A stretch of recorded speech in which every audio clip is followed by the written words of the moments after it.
जय माता दी दोस्तों।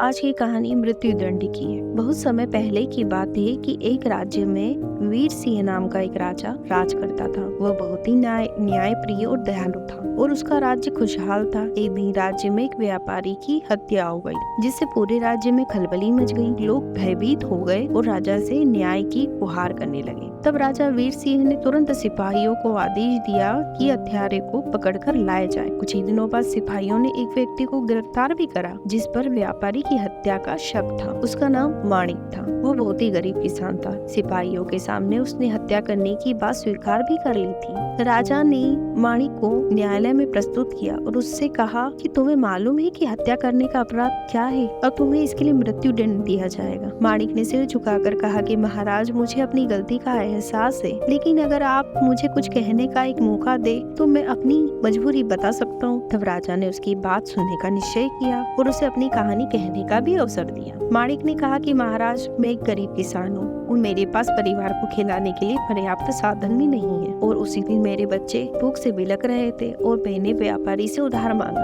पर उसने मना कर दिया और गुस्से और भूख से व्याकुल होकर मुझसे यह अपराध हो गया। राजा ने उसकी व्यथा तो सुनी और गहरी सोच में पड़ गया। उसने सोचा कि अगर मैं इसे क्षमा कर दूं तो लोग सोचेंगे कि हत्या के अपराध की सजा नहीं दी जाती है और इसे राज्य में तो अराजकता फैल सकती है। लेकिन यह भी सत्य है कि इसे भूख और मजबूरी ने अपराध करने के लिए उकसाया। कुछ देर सोच विचार करने के बाद राजा वीर सिंह ने एक निर्णय लिया। उन्होंने कहा कि माणिक, तुम्हारा अपराध तो गंभीर है, लेकिन तुम्हारी परिस्थिति को देखते हुए मैं तुम्हें एक अवसर देना चाहता हूँ। तुम्हें मृत्यु दंड से मुक्ति तो मिलेगी, लेकिन तुम्हें राज्य के हर गरीब किसान के लिए अन्न उगाने में मदद करनी होगी, ताकि किसी और को तुम्हारी तरफ भूख की वजह से अपराध न करना पड़े। माणिक ने रोते हुए राजा का धन्यवाद किया और वचन दिया कि वह अपनी पूरी जिंदगी दूसरों की सेवा में लगाएगा। उसने गांव के किसानों के साथ मिलकर अन्न भी उगाना शुरू किया और राज्य में कभी किसी को भूख से तड़पना नहीं पड़ा। राजा के इस निर्णय से तो राज्य में शांति और अनुशासन बना रहा। तो दोस्तों, सही न्याय वही है जो सजा के साथ साथ सुधार का भी मार्ग दिखाए। दोस्तों, अगर आपको मेरी कहानी पसंद आए तो आप लाइक कर सकते हैं। केवल कठोर दंड से समाज में बदलाव नहीं आता, बल्कि लोगों की परिस्थिति को समझकर उन्हें सही दिशा में प्रेरित करना ही असली न्याय है। धन्यवाद दोस्तों।